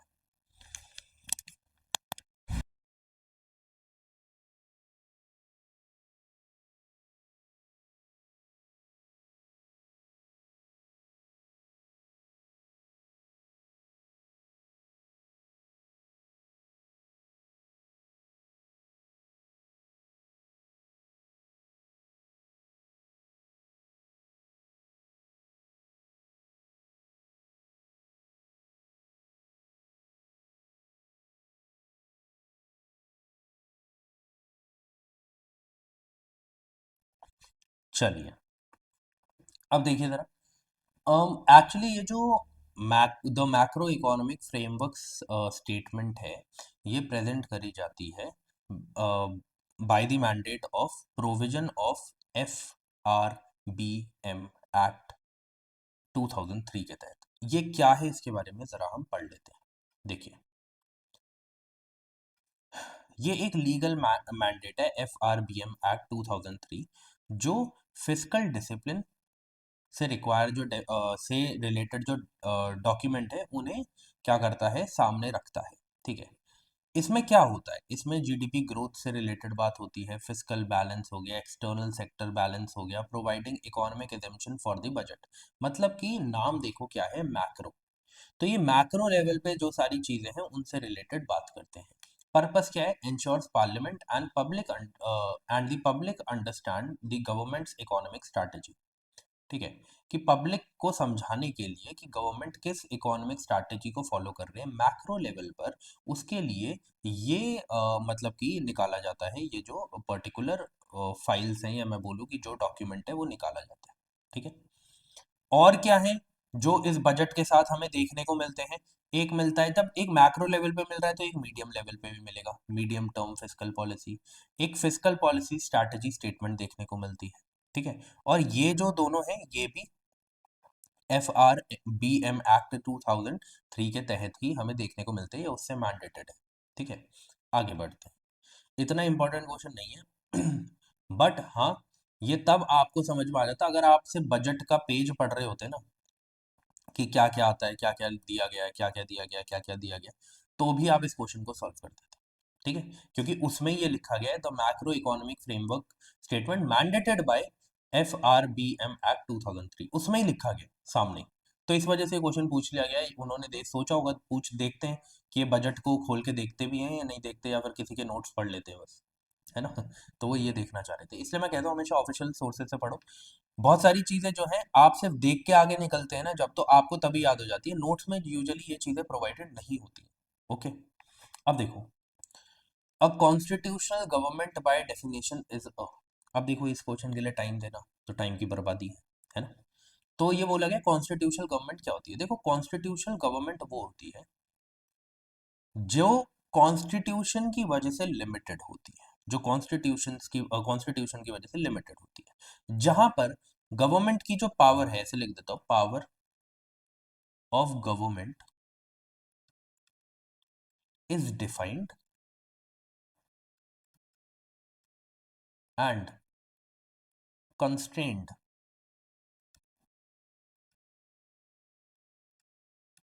बाय द कॉन्स्टिट्यूशन या बाय द कोर्ट। कॉन्स्टी लिख लो, कॉन्स्टिट्यूशन या फिर कोर्ट, कुछ भी बोल सकते हैं। तो क्या क्यों किया जाता है, ताकि जो गवर्नमेंट है वो एक एक्सट्रीम पावर का यूज ना करे पब्लिक के लिए। ठीक है, कि ऐसा ना हो कि गवर्नमेंट जो चाहे वो करने लगे, अपनी मर्जी से काम करने लगे, ऐसा ना हो, इस वजह से कॉन्स्टिट्यूशन पे बेस, कॉन्स्टिट्यूशन से उनकी पावर को डिफाइन और कंस्ट्रेन किया जाता है, और उसे ही हम कॉन्स्टिट्यूशनल गवर्नमेंट बोलते हैं। तो जो कॉन्स्टिट्यूशनल गवर्नमेंट होती है वो हमेशा कैसी गवर्नमेंट होती है, लिमिटेड गवर्नमेंट, क्योंकि उनकी पावर्स लिमिटेड होती है। लिमिट कौन कर रहा है उनकी पावर्स को, it is limited by the constitution. तो हमारे इंडिया में कैसी गवर्नमेंट आपको देखने को मिल रही है, कॉन्स्टिट्यूशनल गवर्नमेंट। ठीक है, आगे बढ़ते हैं, यहाँ पे मैंने कुछ लिखा है, ये कॉन्स्टिट्यूशनल गवर्नमेंट से रिलेटेड वही चीज होगी यहाँ पे। Power of the government is defined and constrained by a constitution which establishes the rules and limits for its operation। Rules and limitations provide करते हैं, प्रिवेंट करती है the government from becoming too powerful and infringing on the rights of the citizens, है ना। ये सारी चीजें मैंने बोल के बता दी, बस यहाँ पे इंग्लिश में लिखी है। आगे बढ़ते हैं, बोला गया है other than fundamental rights which of the following part of the constitution of India reflect या reflects the principle and provisions of universal declaration of human rights. अब देखो इधर क्या बोला है, इधर एक चीज बोली है रिफ्लेक्ट्स, ये नहीं बोला कि प्रॉपरली लिखा ही हो, बट इवन वहां पे वो आइडिया भी होगा ना उस जगह पे, तो भी हम उसे आंसर मानेंगे। ऐसे क्वेश्चन सॉल्व करना सबसे आसान होते हैं, क्योंकि यूजुअली इनका जो आंसर है वो ऑल ऑफ द अबव होता है। बट तब भी मैं ये बोलूंगा कि आप हमेशा क्वेश्चन को पूरा पढ़ो, स्टेटमेंट्स को पढ़ो, और स्टेटमेंट को पढ़ने के बाद बस इतना सोच लो क्या इनमें से कोई ऐसा ऑप्शन है जिसके होने के चांसेस निल है। 0.000001% चांसेस भी अगर उसके हैं तो हम उसे अपने आंसर में इंक्लूड करेंगे। अगर इतने भी चांसेस नहीं है, निल चांसेस है एकदम, ठीक है, तो ही हम उसे अपने मतलब कि आंसर से हटाएंगे। अब यहाँ पे लिबर्टी की बात करी गई थी, है ना, और भी बहुत सारी बातें करी गई थी, इकोनॉमिक कह रहा हूँ, सॉरी, सोशल लिबर्टी होगी, ये सारी लिबर्टीज होंगी, है ना। इक्वालिटी की बात करी गई प्रियम्बल में, है ना, प्रियम्बल जब आप पढ़ेंगे वहां पे देखा। तो वहां पर ह्यूमन राइट्स में आते हैं क्या? बिल्कुल आते हैं। डीपीएसपी में जाओगे तो इतने सारे प्रिंसिपल्स है, गांधीयन प्रिंसिपल्स आपको देखने को मिलते हैं, आपको सोशलिस्ट प्रिंसिपल्स देखने को मिलते हैं, जहां पर आपको ये देखने को मिलता है कि राइट टू वर्क क्या है, ठीक है, और राइट कंडीशंस टू वर्क क्या है। ये सारी चीजें वहां पे दी गई है, क्या वो ह्यूमन राइट्स का पार्ट है? बिल्कुल है। फंडामेंटल ड्यूटीज में आपको दे रखा है कि सिटीजन्स को क्या फॉलो करना है, क्या वो ह्यूमन राइट्स का पार्ट है? बिल्कुल ह्यूमन राइट्स का पार्ट है। इसमें ये नहीं बोला कि वहां पे पर्टिकुलरली वर्ड लिखा हो ह्यूमन राइट्स, नहीं, रिफ्लेक्ट, ठीक है। इसी को और डिटेल में मैंने आगे एक्सप्लेन करने के लिए लिखा हुआ है। जैसे यहाँ पे मैंने क्या बोला, प्रियम्बल में लिबर्टी से रिलेटेड, इक्वालिटी से रिलेटेड चीजें दी है, फ्रैटर्निटी से रिलेटेड, जस्टिस से रिलेटेड, ये सब किसका पार्ट है? ये सब पार्ट है ह्यूमन राइट्स का। फिर वहीं पे आप इधर आएंगे डीपीएसपी में, तो आप देखेंगे गवर्नमेंट टू क्रिएट, हाँ, सोशल एंड इकोनॉमिक ऑर्डर की बात करी गई है, राइट टू वर्क की बात करी गई है, राइट कंडीशंस टू वर्क की बात करी गई है, इक्वल वेजेस की बात करी गई है, इतनी सारी चीजें यहाँ पे करी गई हैं। तो वो क्या दिखाता है? वो ह्यूमन राइट्स को रिफ्लेक्ट करता है, ठीक है। तो वो भी एकदम करेक्ट है। फंडामेंटल ड्यूटीज पे आओ, ये क्या है? ये इंडिविजुअल की ड्यूटीज है to community and nation, aligning with the article 29(1) of UDHR, ये वही बोल रहे हैं, ह्यूमन राइट्स की बात कर रहे हैं यहाँ पे, ठीक है, जो क्वेश्चन में दिया गया है। उसके आर्टिकल 29(1) में ही इसके बारे में बात करी गई है, जिसमें बोला गया है कि इंडिविजुअल की क्या ड्यूटी है उसके कम्युनिटी के लिए, नेशन के लिए। तो उससे रिलेटेड यहाँ पे बात करी गई है, वो भी ह्यूमन राइट्स का पार्ट है, ठीक है। तो ये बात भी एकदम करेक्ट है। अब मैंने आपको ये क्यों नहीं बोला कि universal declaration of human rights जो है उसके प्रोविजन एंड प्रिंसिपल्स को कौन सा रिफ्लेक्ट कर रहा है? क्योंकि आप एक बात समझो, ये यूनिवर्सल डिक्लेरेशन है, इंटरनेशनल बेसिस पे, वहां पर जो भी ह्यूमन राइट्स में आएगा वो उन सब पर बात करेंगे, क्योंकि ये किसी नेशन की ह्यूमन राइट्स की बात नहीं कर रही, ये यूनिवर्सल डिक्लेरेशन की बात कर रहे हैं जो ऑल ओवर वर्ल्ड लागू होता है। वो हर एक अच्छी बात उसमें डालेंगे, लेकिन जब भी गवर्नमेंट कोई पॉलिसी बनाती है ऐसे, तो उनको सिर्फ वो बात डालनी पड़ती है जो वो इम्प्लीमेंट भी करवा पाए। तो इसीलिए मैंने आपको बोला, जो भी आपको ह्यूमन राइट से रिलेटेड छोटा सा भी आइडिया रिफ्लेक्ट हो ना कहीं पे भी, उसको भी करेक्ट मानो। ये चीजें आप कैसे समझ सकते हो? ये चीजें आप समझ सकते हो जब आप बहुत सारी चीजें पढ़ लो, जब आप बहुत सारी चीजें समझ लो कि इंटरनेशनल लेवल पर जो लॉज बन रहे, कन्वेंशन बन रहे, वो किस तरीके के बन रहे। जब आप नेशनल लेवल पे देखेंगे, आप उसको उससे कंपेयर करेंगे, तो आपको समझ में आएगा कि जो इंटरनेशनल लेवल पे चीजें बनती है वो एक प्रॉपर आइडिया बनता है, वो किसी गवर्नमेंट को देख के नहीं बनता कि यहाँ की गवर्नमेंट ये कर पाएगी या नहीं कर पाएगी। वो सारी चीजें उसमें डालेंगे जो भी करनी चाहिए, पर ऐसा नेशनल लेवल पे हमें देखने को नहीं मिलता। इस वजह से मैंने आपको कहा कि जब यूनिवर्सल लेवल मैंने देख लिया, तो अब मैंने कहा कि जो भी ह्यूमन राइट्स से रिलेटेड आपको आइडिया दिख रहा हो, अगर वो किसी में भी दे रखा है इनमें, तो वो सही मानेंगे, ठीक है। और यही चीजें आपको अपने एग्जाम पेपर में भी इम्प्लीमेंट करनी है। ओके, आगे बढ़ते हैं। Yes, so this question was little difficult, क्योंकि अब हर एक चीज का, या कोई भी चीज, हमें इतनी सारी चीजें हैं, ठीक है, इतने सारे रूल्स हैं, इतने सारे कन्वेंशन है ना। ऐसे ही लीगल सर्विस अथॉरिटी से रिलेटेड यहाँ पे उनकी लीगल सर्विसेज जो है, फ्री लीगल सर्विसेज है, उनसे रिलेटेड क्वेश्चन बना दिया। It is not humanly possible आप हर चीज याद रख सकें, और वो भी प्योर डेटा। आप देखो, 3 स्टेटमेंट में तो डेटा ही है, तो कैसे याद रखोगे? बहुत मुश्किल है याद रखना। तो मैं वही कहता हूँ कि कुछ चीजें ऐसी होंगी, 8 से 10 क्वेश्चन ऐसे होंगे जो आपके सर के ऊपर से चले जाएंगे, जिसमें आपको आइडिया ही नहीं लग पाएगा, जिसमें आप 50-50 तक भी नहीं पहुंच पाएंगे। तो समझ लेना यार कि करंट जो आपका कट ऑफ जाती है ना, वो 50% से भी कम जाती है। There is a reason for that, क्योंकि ऐसे क्वेश्चन यहाँ पर मौजूद हैं। अब यहाँ पे क्या था कि person with an annual income of less than, मैं इसमें टाइम नहीं दे रहा क्योंकि ये कोई स्टैटिक का टॉपिक नहीं है, उस टाइम के करंट अफेयर्स के हिसाब से क्वेश्चन पूछा था, ठीक है। बट अब this question was on the harder side. ये करना थोड़ा मुश्किल था, रिलेटिवली मुश्किल था, बाकी जो क्वेश्चंस अभी हम देख के आए हैं उनसे अगर आप कंपेयर करेंगे तो, ठीक है। तो person with an annual income of less than 1 lakh, इसकी बात करी हुई है, ठीक है। जब फ्री लीगल सर्विसेज प्रोवाइड करी जाएगी तो इन लोगों को करी जाएगी जिसकी एनुअल इनकम जो है लेस देन 1 लाख है। ट्रांसजेंडर से रिलेटेड भी उसमें जो है वो जिसे हम कहेंगे कि रूल्स बनाए गए हैं कि उसमें अगर कोई भी ट्रांसजेंडर है जिनकी जो एनुअल इनकम है वो 2 लाख से कम है, तो उन्हें भी फ्री लीगल सर्विस दी जाएगी। But backward class, other backward classes जो है, जो ओबीसीज हैं, उनके लिए कोई भी फ्रेमवर्क नहीं दिया गया है, ठीक है। इनकी इनसे रिलेटेड कोई भी फ्रेमवर्क नहीं दिया गया है। कोई भी ऐसा फ्रेमवर्क नहीं दिया गया है कि सारे के सारे सीनियर सिटीजन्स जो हैं उनको आप समझो कि ये फैसिलिटी प्रोवाइड करी जाएगी। सीनियर सिटीजन में तो यार देखो, एक से एक फिल्म स्टार आ रहा है, एक से एक बिजनेसमैन आ रहा है, उनको फ्री लीगल सर्विसेज थोड़ी दी जाएगी। ठीक है। तो और दूसरी बात, ये क्यों इम्पोर्टेंट था, क्यों मुश्किल था सॉरी करने के लिए, क्योंकि ये स्टेट बाय स्टेट बेसिस पे अलग होता है। स्टेट बाय स्टेट बेसिस में हमें डिफरेंट देखने को मिलता है, डिफरेंट था। मैक्सिमम स्टेट्स में 1 लाख है, इस वजह से स्टेटमेंट को सही माना गया। मैक्सिमम स्टेट्स में 2 लाख है, इसीलिए इसको सही माना गया, मेनली दिल्ली में। ठीक है। बट ऐसा नहीं था कि हर जगह जो है वो सेम ही था। ठीक है। तो इसका जो आंसर है वो क्या है, 1 और 2। ओके। अब देखो जरा, थोड़ा सा आगे बढ़ते हैं। ओके। यहाँ पर आपको पेयर में क्वेश्चंस दिए गए हैं। जो ये पेयर में क्वेश्चंस है, ठीक है, आपको मैं करने के लिए 15 सेकंड दे रहा हूँ। उसके बाद देखते हैं क्या सही है और क्या गलत है। चलिए।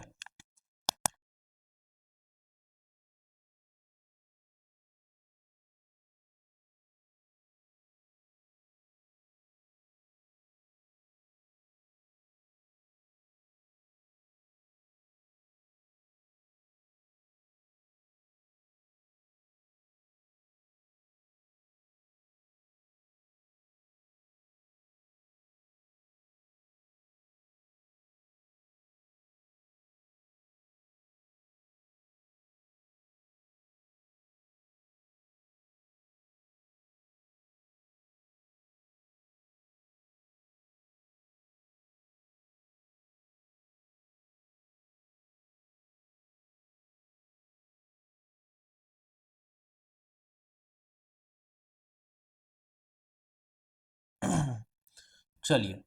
अब ना, ये जो क्वेश्चन था, ये आप तब कर सकते थे अगर आपको इसमें से एटलीस्ट 2 कन्वेंशन के बारे में पता हो। ठीक है। कन्वेंशन हो गया, डिक्लेरेशन हो गई, इनके बारे में पता हो। अब आप इसमें कॉमन सेंस से एक बात क्या समझ सकते थे, ये अंडर टू कोलिशन के बारे में जो 2015 में आई थी। ठीक है। अब 5 साल हो गए थे, क्वेश्चन बनना ही था। ये 2015 में ये कोलिशन बनी थी। अब ये क्वेश्चन बनना ही था, ये तो पता ही था सबको। बट करंट अफेयर्स में अगर किसी ने पढ़ा होता तो उसको पता होता चाइल्ड राइट से इसका कोई भी रिलेशन नहीं है। क्यों?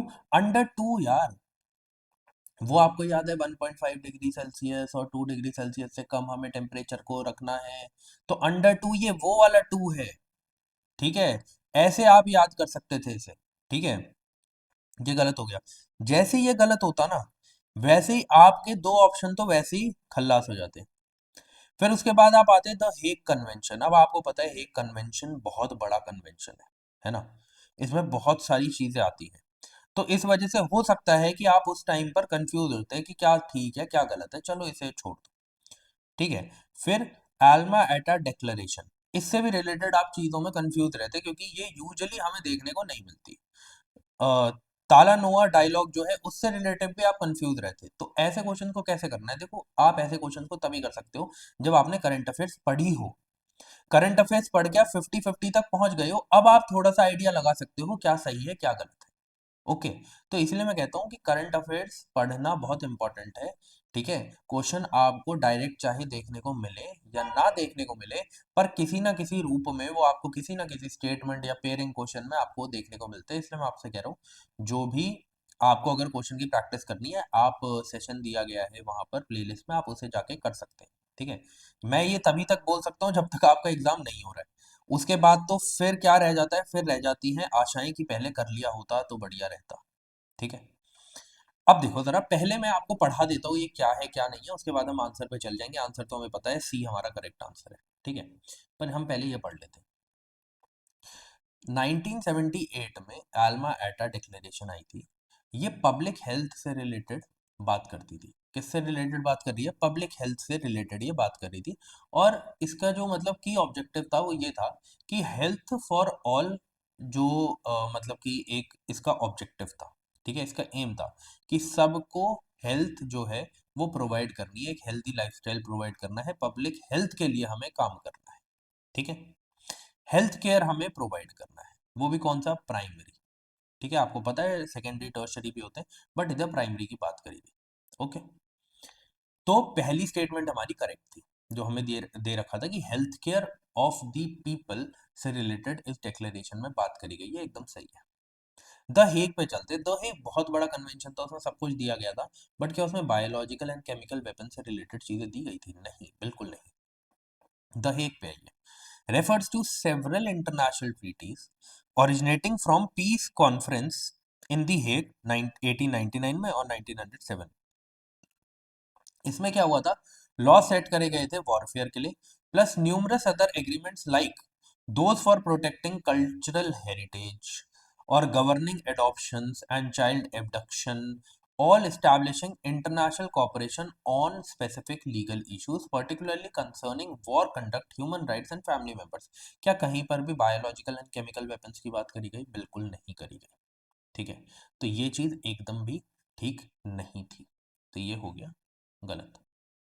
ओके, तो द हेग कन्वेंशन जो है ये गलत है, बाकी this was correct. Okay, and this was incorrect. यहाँ पर ग्लोबल क्लाइमेट चेंज से ही रिलेटेड बात करी गई थी, तो 1 and 3 are the is the right answer. अब फिर से मैं वही कह रहा हूँ, आप अगर करंट अफेयर्स पढ़ के जाते तो आप इन दोनों को एलिमिनेट इजीली कर देते। ठीक है, फिर आती बात इस पे, फिर थोड़ा सा क्या है कि लक भी काम करता है और थोड़ी सी नॉलेज भी काम करती है ना? उसके बिना तो कुछ भी नहीं हो सकता। आगे बढ़ते हैं।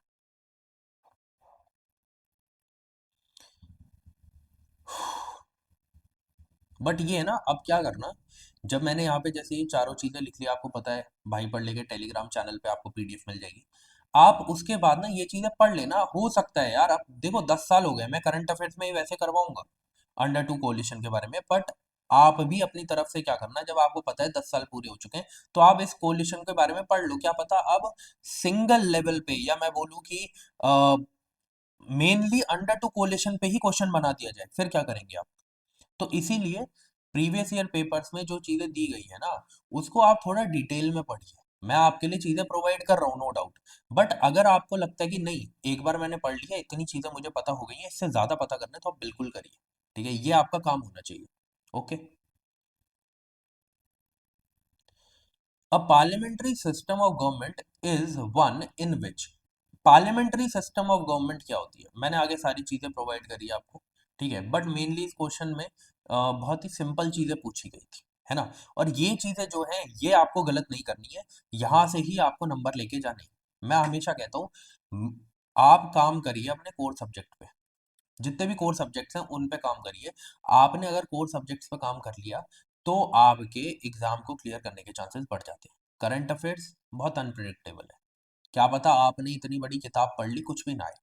क्या पता आपने जिस रिसोर्स से पढ़ा है, जिस तरीके से पढ़ा है, जिस भी चैनल से पढ़ा है, वहां से बहुत सारी चीजें आ जाए। तो ये बहुत क्या है, ये बहुत अनप्रिडिक्टेबल है करंट अफेयर्स।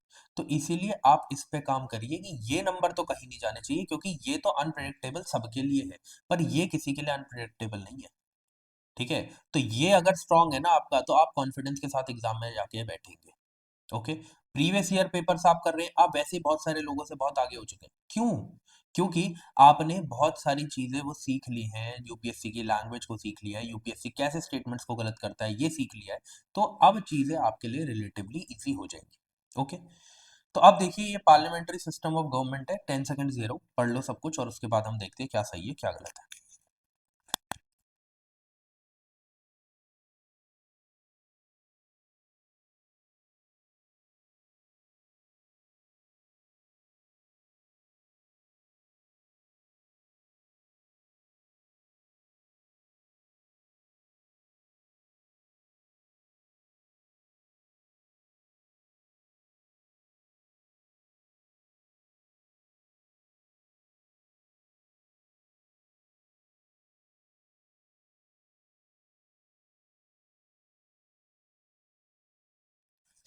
चलिए, मेनली ये जो क्वेश्चन था ना, ये पता है किसके अराउंड था? ये इसके अराउंड था कि अगर किसी को parliamentary system of government and presidential system of government के बीच का डिफरेंस नहीं पता ना, तो वही इसमें फंस सकता है। क्योंकि इन्होंने क्वेश्चन ऐसे नहीं पूछा कि पार्लियामेंट्री सिस्टम ऑफ गवर्नमेंट और प्रेसिडेंशियल सिस्टम ऑफ गवर्नमेंट के बीच में क्या डिफरेंस है। इन्होंने बस एक लाइन लिख दी कि इनमें से पार्लियामेंट्री सिस्टम ऑफ गवर्नमेंट का कौन सा मतलब कि सही डेफिनेशन है, क्योंकि बाकी सारी statement presidential system of government से रिलेटेड भी है। ओके, तो जो सेकंड स्टेटमेंट है उसमें लिखा है the government is responsible to parliament and can be removed by it. ये हो सकता है पार्लियामेंट्री सिस्टम ऑफ गवर्नमेंट में। ओके, आइए जरा इधर क्या क्या फीचर्स है पार्लियामेंट्री फॉर्म ऑफ गवर्नमेंट के, क्वेश्चन अब यहां से आ सकता है। ठीक है, यहां पर हमें डुअल एग्जीक्यूटिव देखने को मिलते हैं। जो प्रेसिडेंट होता है वो नॉमिनल हेड होता है, बट रियल हेड कौन होता है, prime minister and council of ministers real head होते हैं। ठीक है, लेकिन अगर आपको एग्जाम में आए तो आप प्राइम मिनिस्टर को ही ज्यादा सही मानिएगा। ठीक है, फिर फ्यूजन ऑफ पावर की बात करी गई, तो जो मिनिस्टर्स हैं उनके पास क्या होती है, एग्जीक्यूटिव पावर्स होती है। ठीक है, और वो किसके लिए रिस्पॉन्सिबल होते हैं, कलेक्टिवली किसके लिए रिस्पॉन्सिबल होते हैं जो मिनिस्टर्स होते हैं, वो होते हैं लेजिस्लेचर के लिए या बोलूं पार्लियामेंट को। लेकिन अगर मैं बोलूं इंडिविजुअल लेवल पे वो किसको रिस्पॉन्सिबल होते हैं, ठीक है, वो होते हैं prime minister. Okay, collective responsibility वही चीज जो मैं आपको बता रहा था, कलेक्टिवली ये किसके लिए रिस्पॉन्सिबल है, लोकसभा के लिए। बट अगर कलेक्टिव रिस्पॉन्सिबिलिटी की जगह आपको बोले इंडिविजुअल रिस्पॉन्सिबिलिटी किसकी है, तो प्राइम मिनिस्टर की। ये चीज आप याद रखना, कलेक्टिव और पर्सनल में डिफरेंस है कि मिनिस्टर्स कलेक्टिवली रिस्पॉन्सिबल तो लोकसभा के लिए, पर जैसे हम कहते हैं कि इंडिविजुअल लेवल पे बात करें तो वो रिस्पॉन्सिबल है प्राइम मिनिस्टर के लिए। ओके, मेजॉरिटी पार्टी रूल होता है, ये तो आपको पता ही है। पॉलिटिकल होमोजेनिटी देखने को मिलती है। क्यों पॉलिटिकल होमोजेनिटी देखने को मिलती है, जैसे आप कोई भी एक सरकार मान लीजिए, उस सरकार में जितने भी लोग होंगे वो उसी आइडियोलॉजी को सपोर्ट करते हैं। तो इस वजह से बोला गया है जो पॉलिटिकल होमोजेनिटी की एक टाइप की सोच वो रखते हैं उस जो भी मिनिस्टर्स होते हैं, या फिर मैं बोलूँ उस पार्टी के जितने भी मेंबर्स होते हैं। ठीक है, मिनिस्ट्रियल सीक्रेसी की बात करें तो जितनी भी प्रोसीडिंग्स यहाँ पर, जितने भी डिसीजंस, जितनी भी इनकी मीटिंग्स होती है वो सारी कॉन्फिडेंशियल होती है, बाहर जाके आप बात नहीं कर सकते। लीडरशिप किसकी है, पीएम की। मैंने बोला कि मिनिस्टर इंडिविजुअली रिस्पॉन्सिबल होते हैं प्राइम मिनिस्टर को। तो क्यों होते हैं, क्योंकि लीडरशिप जो है वो प्राइम मिनिस्टर के अंडर है। ठीक है, लोकसभा जो है, लोअर हाउस जो होता है, वो रेजोल्यूशन उसमें देखने को मिल सकता है। मतलब कि अगर सरकार ने अपना कॉन्फिडेंस नहीं बना के रखा लोकसभा में तो सरकार गिर भी सकती है। ओके, जब सरकार गिर सकती है तो कौन गिराएगा, प्रेसिडेंट की हेल्प से गिरेगी। ठीक है, बट प्रेसिडेंट क्या डायरेक्ट गिरा सकते हैं, नहीं। अगर कॉन्फिडेंस शो नहीं हुआ है लोकसभा में जो भी करंट गवर्नमेंट है उसके द्वारा, तो ही प्रेसिडेंट उन्हें क्या कर सकते हैं, उन्हें हटा सकते हैं और लोकसभा को डिसॉल्व कर सकते हैं। ठीक है, डिफरेंस है दोनों में, याद रखना। अपने मन के मुताबिक नहीं कर सकते, उसके पीछे एक पूरा प्रोसेस है। Which part of the Constitution of India declares the ideal of welfare state? ये वहीं पर होगा जहां पर गांधीयन प्रिंसिपल, सोशलिस्ट प्रिंसिपल की बात करी जाएगी। वो कहां पर है आपको पता है, directive principles of state policy में। समझे, आइडियल ऑफ वेलफेयर स्टेट की बात कहाँ करी जाएगी, अब आपको समझ में आ गया। इसके बारे में देखो, फंडामेंटल राइट्स हम कवर कर चुके हैं पहले भी। आज भी हमने फंडामेंटल राइट्स में जो राइट टू इक्वालिटी है वो हमने पढ़ा है। ठीक है, प्रियम्बल में आपको पिछले प्रीवियस ईयर पेपर्स में 2 बार करवा चुका हूँ। 7th शेड्यूल से रिलेटेड भी चीजें हमने पढ़ ली है। बचा क्या डीपीएसपी, वो आज हम पढ़ लेते हैं। ठीक है, अब देखो, जो डीपीएसपी है वो वेलफेयर स्टेट की बात करता है।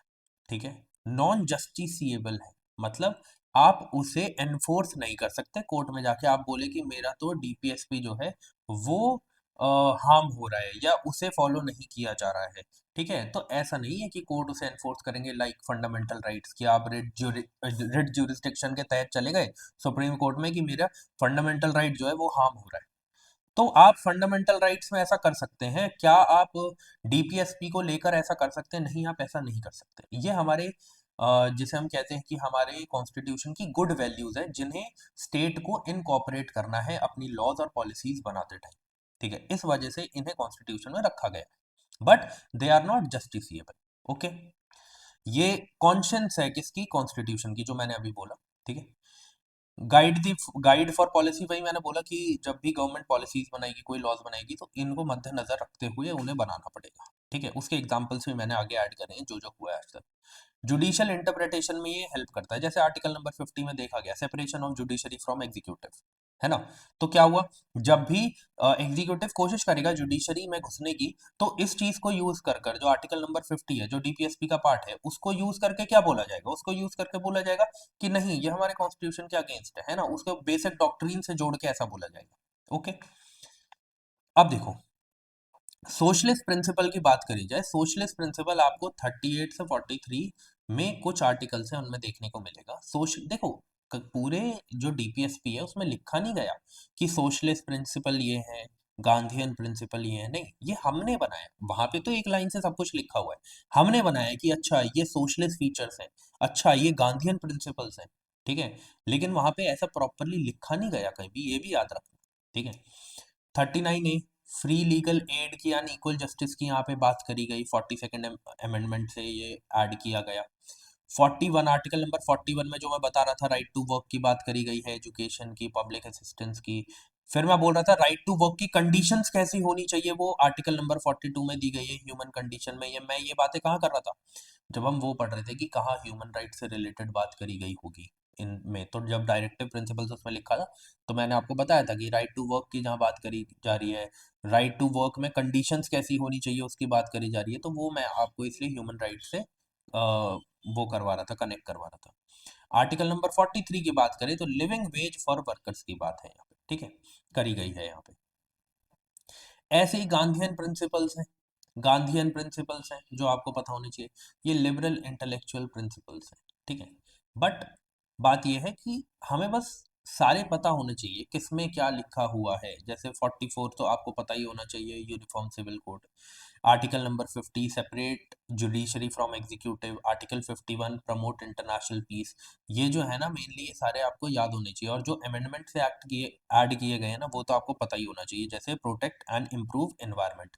अब ये किसमें हेल्प किया होगा इसने, इसने हेल्प किया है जो हमारा एनवायरनमेंट प्रोटेक्शन एक्ट बने, उसे बनाने में हेल्प किया होगा। जो भी एनवायरनमेंट से रिलेटेड इश्यूज होते हैं उन पे जब जजमेंट पास होती है, तो इसे यूज करते हैं कि हमें प्रोटेक्ट करना है और इम्प्रूव करना है अपने एनवायरनमेंट को, है ना। तो कहीं ना कहीं इसे कनेक्ट किया जाता है और उसके बाद इससे रिलेटेड पॉलिसीज या लॉज बनाए जाते हैं।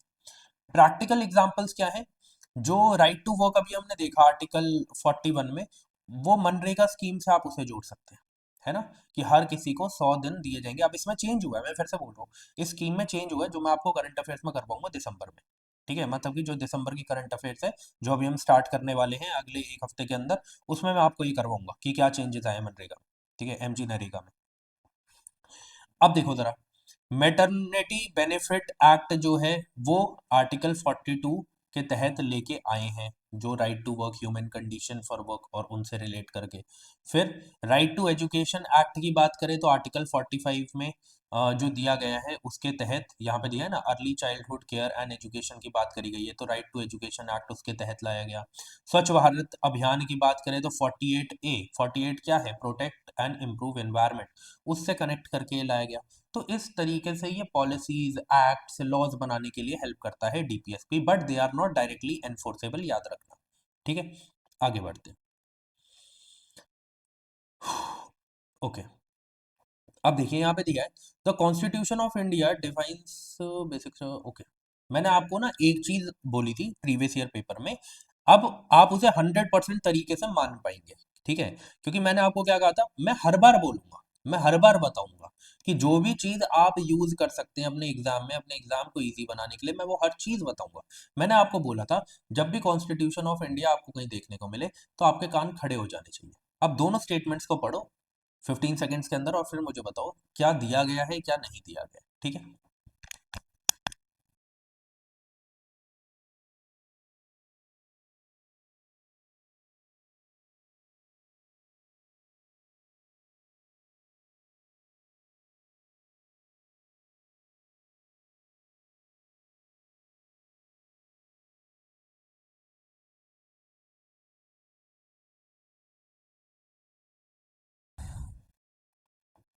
चलिए, अब देखिए, मैंने बोला था कॉन्स्टिट्यूशन ऑफ इंडिया दिखे कान खड़े हो जाने चाहिए। हाँ, आज तक ऐसा होता आया है कि कॉन्स्टिट्यूशन ऑफ इंडिया का क्वेश्चन जो आया है, उनमें स्टेटमेंट्स गलत ही देखने को मिली है 95% से ज्यादा टाइम्स, ठीक है। तो ये मेरा बताना आपको बनता है कि आपको मैं बता दूं, कॉन्स्टिट्यूशन ऑफ इंडिया जहां दिखे अपने कान एकदम उठा लो, भाई यहाँ पे गलती हो सकती है। अब इसने बोला कि इसने डिफाइन किया है बेसिक स्ट्रक्चर को। भाई बेसिक स्ट्रक्चर को कहां से डिफाइन कर दिया कॉन्स्टिट्यूशन में? ये तो बोला गया था केशव नंदा भारती केस में।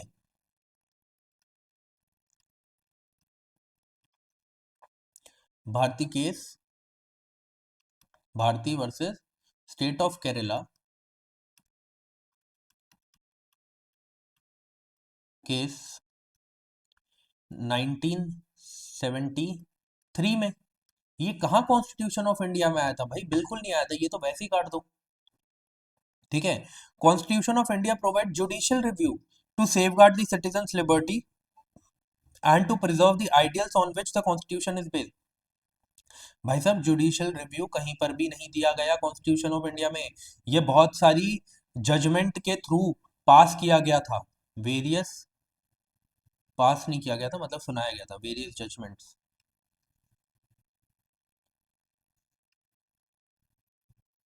इनका कोई रिलेशन नहीं है कॉन्स्टिट्यूशन ऑफ इंडिया से। क्या किसी एक्ट में दे रखा था क्या? क्या किसी आर्टिकल में दे रखा था जुडिशियल रिव्यू? बिल्कुल भी नहीं। ठीक है। तो दोनों ही गलत है। मैं बोलता हूँ जब कॉन्स्टिट्यूशन ऑफ इंडिया दिख जाए तो मान लो कि वो स्टेटमेंट गलत हो सकती है, 50-50 में पहुंच जाया करो डायरेक्ट। फिर अपनी नॉलेज लगाया करो, क्या ये गलत हो सकता है, क्या ये गलत होगा, क्या ये सही है, क्या नहीं है। हमेशा याद रखो जब भी कोई कॉन्स्टिट्यूशन ऑफ इंडिया में दिया होगा तो प्रॉपरली डिफाइंड तो नहीं होगा। कॉन्स्टिट्यूशन ऑफ इंडिया में चीजें मतलब कि ये समझ लो कि इंट्रोड्यूस की गई है, डिफाइन करी जाती है एक्ट में या रूल में। ठीक है। तो जब डिफाइंस दिखे तो वैसे ही अपने कान खड़े कर लो कि ये 90% गलत होगा, 10% सोचना पड़ेगा। ठीक है। और दूसरा कि फिर देखो कि अगर ये चीज दी गई होगी किसी आर्टिकल में तो दी गई होगी, क्या इससे रिलेटेड कोई आर्टिकल पढ़ा है? मैंने नहीं पढ़ा, तो भाई निकालो फिर उसको यहां से। समझे इस चीज को? तो नीदर वन नॉट टू, बिल्कुल गलत। आगे बढ़ते हैं। One common agreement between Gandhism and Marxism is, देखो एक बात बताता हूँ, this question was relatively on the harder side. मैं ऐसा क्यों बोल रहा हूँ? देखो बहुत सारे लोग बोलेंगे आके कि नहीं ये तो आसान था, ये तो कोई भी कर सकता है। लेकिन मैं एक चीज बताता हूँ आपको, अगर किसी को नहीं पता कि ये मार्क्सिस्ट आइडियोलॉजी है क्या, वो कैसे बताएगा इनमें से कि क्या सही था क्या गलत था? किसी को अगर नहीं पढ़ा किसी ने गांधी जी के बारे में, तो चलो सब नहीं पढ़ा होता है, हिस्ट्री में पढ़ा है तो हमें मतलब कि लार्जली हमें पता होता है कि हाँ ये आइडियोलॉजी थी उनकी, इन इन चीजों पे उन्होंने काम किया था, तो इनमें से ही कुछ होगा। बट मार्क्सिज्म के बारे में या मार्क्सिस्ट आइडियोलॉजी के बारे में लोगों को कम पता होता है। ठीक है। तो मेनली जो मार्क्सिस्ट आइडियोलॉजी थी वो क्लास स्ट्रगल से रिलेटेड थी। ठीक है।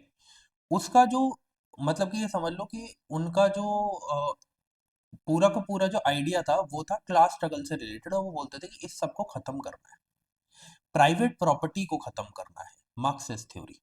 ठीक है। सब कुछ पब्लिक बनाना है, सबको सब कुछ इक्वली प्रोवाइड करना है।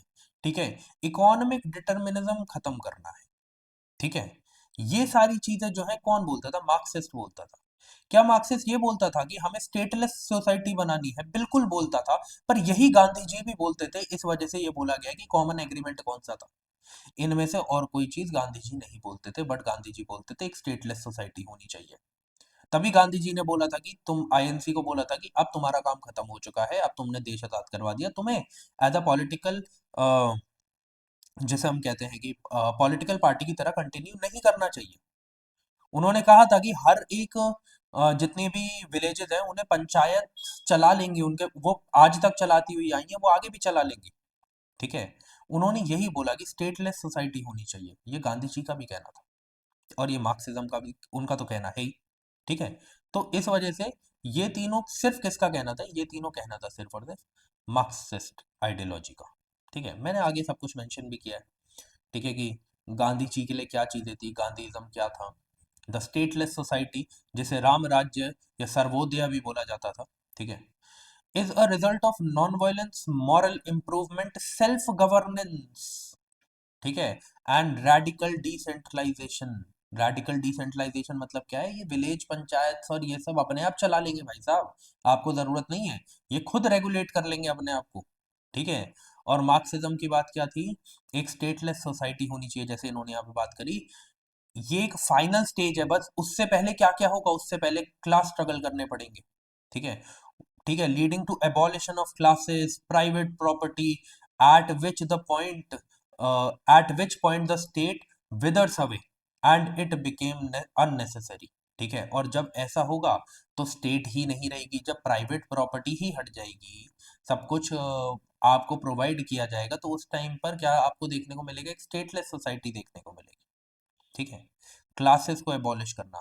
आप देखो, क्यों मैंने ये यहाँ पे लिख दिया है, क्यों मैंने आपको यहाँ पे इतना बता दिया है, क्योंकि मैं ये एक्सपेक्ट कर रहा हूँ कि आगे आने वाले सालों में भी सिर्फ इससे रिलेटेड क्वेश्चन बन सकता है और सिर्फ इससे रिलेटेड क्वेश्चन बन सकता है। अभी तो दोनों से मिला के पूछ लिया, आगे आने वाले टाइम में सिर्फ इससे रिलेटेड और सिर्फ इससे रिलेटेड क्वेश्चन बन सकते हैं। आप क्या कर सकते हैं अपने लिए, अपनी नॉलेज को बढ़ाने के लिए, आप बस चैट जीपीटी या गूगल पे लिख सकते हैं मार्क्सिज्म पॉइंटर्स। आपने पॉइंटर्स लिखे, आपको यहाँ पर कुछ पॉइंट दिख जाएंगे, 5-6 पॉइंट, आप उन्हें पढ़ लो। ऐसे आप गांधीज्म पॉइंटर्स लिख दो आगे, आपको मिल जाएंगे। उससे क्या होगा, आपको एक आइडिया मिल जाएगा कि ये आइडियोलॉजी क्या कहती है और ये आइडियोलॉजी क्या कहती है ना। उससे ज्यादा नहीं पढ़ना, कहीं बुक्स ही पढ़ना शुरू कर दी इससे रिलेटेड नहीं। 10 पॉइंट पढ़ लिए, 5 पॉइंट पढ़ लिए, बहुत है। आगे बढ़ते। In the context of India which one of the following is the characteristic appropriate for bureaucracy. Bureaucracy का काम क्या है, अगर आपको ये पता है तो आप आंसर सॉल्व कर लेंगे। 15 सेकंड्स आपके पास, सोच लीजिए, समझ लीजिए, फिर मैं बताता हूँ क्या सही है क्या गलत है।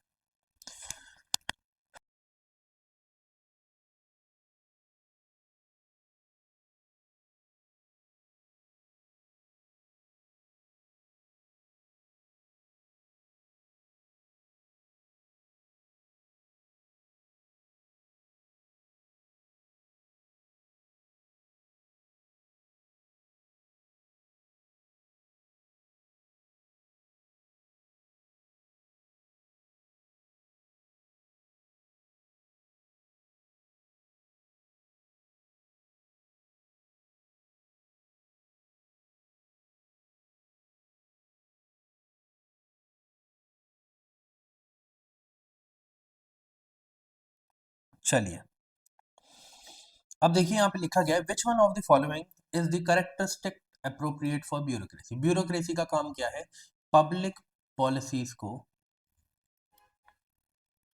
पॉलिसीज को प्रॉपरली इंप्लीमेंट करवाना, इतना सा काम है।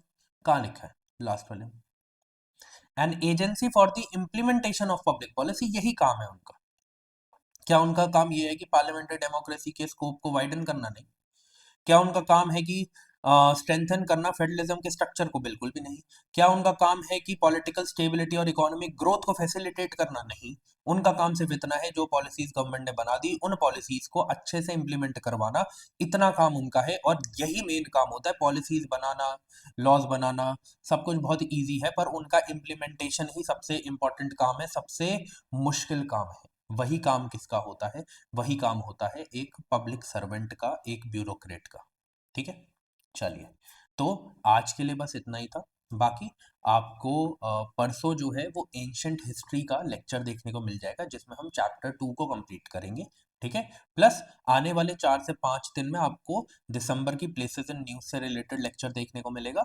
और उसके कुछ 5 से 6 दिन बाद आपको देखने को मिलेगा, जिसमें आपको पार्ट 1 ऑफ करंट अफेयर्स देखने को मिलेगा, दिसंबर की करंट अफेयर्स। ठीक है, ये जो स्केड्यूल है हमारे आने वाले कुछ दिनों का है। बाकी ये प्रीवियस ईयर क्लासेस तो आपको पता है डेली बेसिस पे चलती रहती हैं। बाकी अब हम मिलते हैं अपने एंशंट हिस्ट्री के लेक्चर में। ठीक है, तब तक के लिए जय हिंद।